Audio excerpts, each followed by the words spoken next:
Tauruses, this is going to be your monthly October reading for obviously October 2018. So I've already shuffled your cards because I've already recorded and it went out while I was recording. So I've already pre-shuffled your cards. So this will be for Tauruses, whether you guys are sun, moon, risings, maybe Venuses, or you guys have heavy placements of Taurus in your chart and you can still resonate with it. However, you may or may not resonate with this reading in its entirety. Maybe bits and pieces, maybe maybe entirely or maybe not at all. So just keep that in mind. If you guys are interested in a personal reading, you guys can definitely check out the link, which I will leave in the description box, to my website for a personal reading.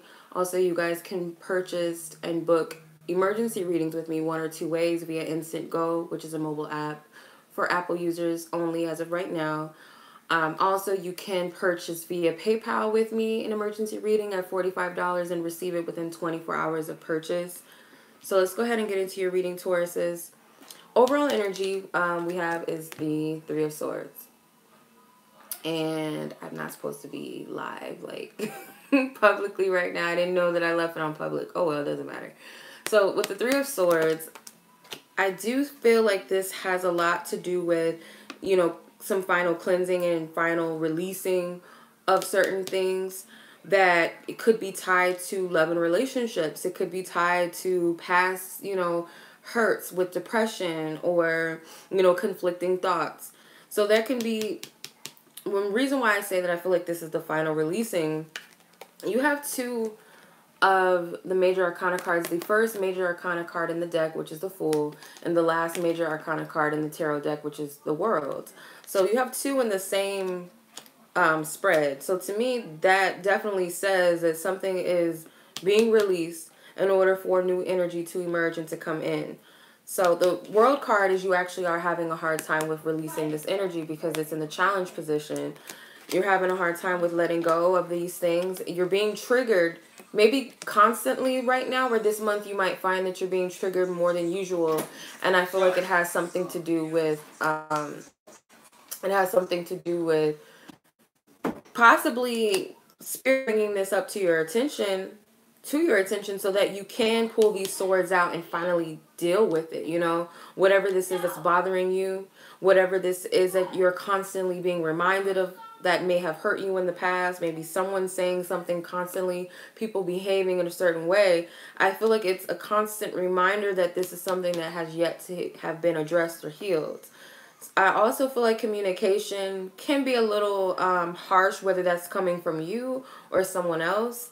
But with the Six of Pentacles as your suggested approach to the situation, I'm getting to find balance in what you're bringing to the table. And this doesn't have to have anything to do with what I'm picking up already. This could be something else. This could be in relation to anything. Your finances, your home life, career, friends, family, romantic, whatever it is, or your spirituality. You got to find that balance within the things that matter. Kind of getting like a prioritizing energy.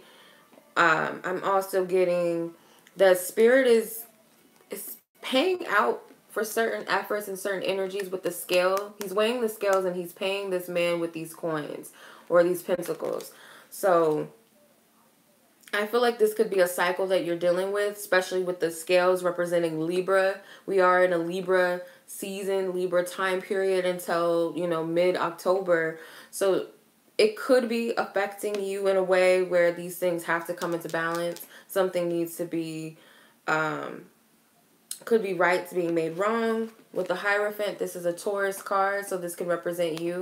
Focusing on what is really, focusing on what it is that really truly matters. You know, this can represent you and another person.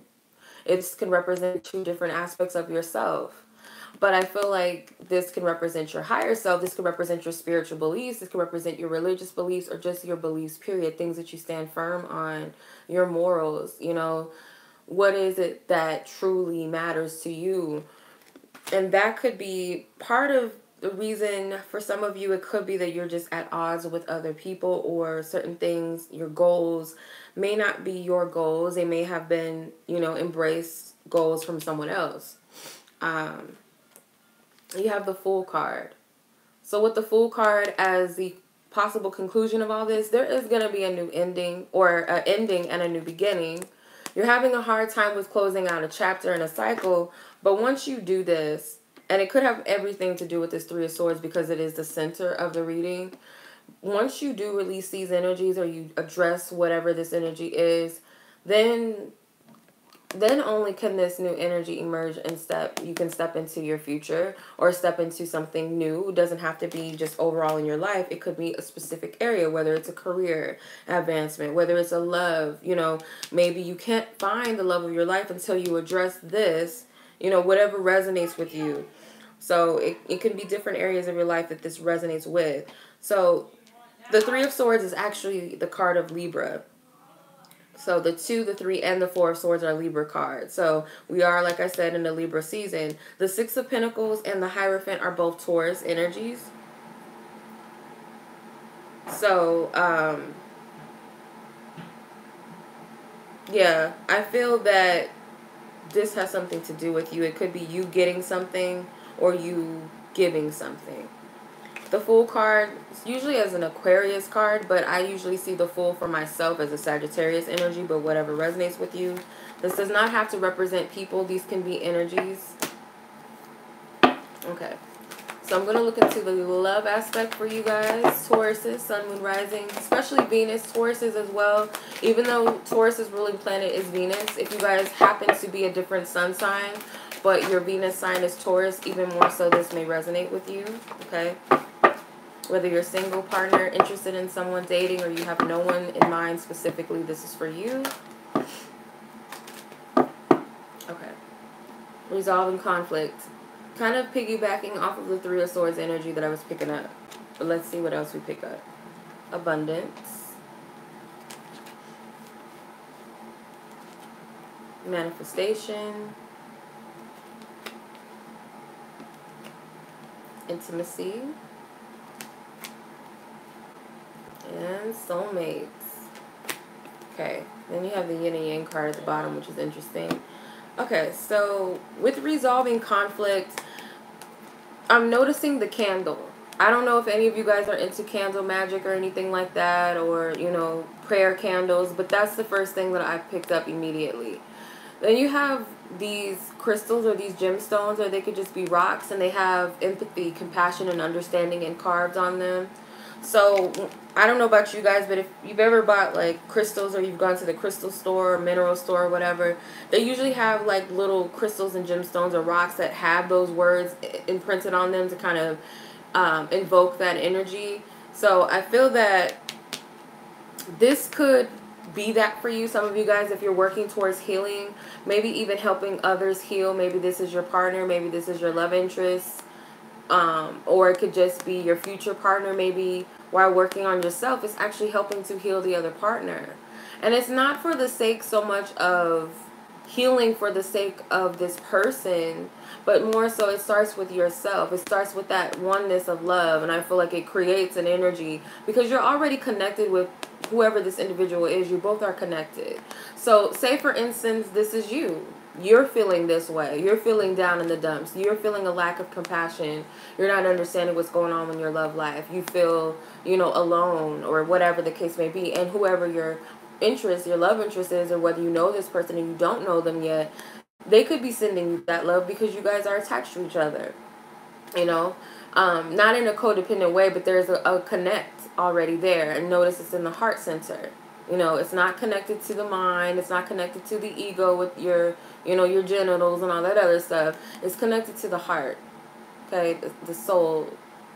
So it could also be as this person is learning to love themselves, or when you're learning to love yourself, whoever this party represents, is sending that energy and that love back to this person. So the challenge with this energy is abundance. So you could be challenged with the fact that you're not seeing all of the opportunities that you actually do have in love, whether you feel like, oh, I wish my partner could do more of this, they don't do enough, but in actuality, you know, them being there for you, you know, them doing the things that they have done for you, them being themselves and them allowing you to be yourself, you know, multiple things. There's always something you can take out of a situation and find a blessing and gratitude in. But it's kind of like you're looking at things possibly from a impoverished perspective. If you're completely single, you might feel like you have no options. You have no one, no one's interested in me, and or I just keep attracting the wrong people, or the people that I'm not interested in, they're always attracted to me, and blah blah blah. Those types of things. But there's other blessings around you that you're not seeing, and that's the challenge: is seeing the abundance and believing that the universe is infinite enough to give you and bless you with what it is that you're asking for in your love life. Manifestation is your approach to the situation. So there is some balancing that may need to take place in your chakras, your lower chakras, and your heart chakra included. I feel like it's not just a one-time thing. You might have to continuously work on these chakras, going out in nature. Meditating first is key. Maybe you guys find it better to meditate to activate your chakras or to heal your chakras. It could be binaural beats. It could be working with crystals and gemstones. It could be getting a healing or cleansing from someone. Whatever you feel guided to do. But it's also, maybe it's not very clear what it is that you want for some of you. What's up, Jake? It's probably not clear for some of you as to what it is that you're wanting. Maybe you have to get balanced to manifest the right thing. So say, for instance, you're one of those people that are like, I keep attracting the wrong partners, or I don't have anybody that's coming to me, or I keep attracting people that I'm not interested in. I keep attracting people who are already in relationships, or, whatever it is. You could be in balance with what you're manifesting. So by grounding yourself, the clearer it is for you to really feel into what it is you want to manifest with all these hard energies. So you have to be centered, okay? The clearer it is, for you to hear what's being communicated from spirit or your higher self as to what you're really wanting. Then you have intimacy as your focus. Focus on emotional intimacy with a person. Focus on the peacefulness, or if you haven't met a person yet, or you have a partner, focus on emotionally connecting with each other. This could literally be taking a spiritual bath together. If you're not up to that, or you don't really know what that's about, you can look into spiritual baths. I'm sure there's a lot of different information on YouTube, Google, whatever, books and things like that. It could also just be, for you, if you're single, cleansing yourself, taking a spiritual bath and cleansing, and I'm getting candles and grounding with the earth. When you're centered within yourself, I feel that the more you can feel what it is that you're truly looking for. If you're having a hard time with figuring out what you want in love or who you want in love, think about what you feel. Are you guys emotionally connecting? Sometimes couples do go through those periods of emotional separation where they're just not seeing eye to eye. But I feel like this is more of connecting with partners for the wrong reasons, or only seeking intimacy in the bedroom. Whatever it is, it's like, start with the emotional connectedness first. That makes sense. Soulmates. So the conclusion is, I feel like soulmate energy is around. Some of you guys are evolving into a soulmate relationship, or you and your soulmate are evolving with each other as you evolve individually. Okay, so there's all these hearts and all this loving vibration that's coming out, and all this nature energy. There's a lot of grounding too that I feel like Spirit's adjusting for you guys. But you're both coming out of your shell. You're coming out of your cocoon. So some of you guys might have gone through a rough period within your relationship.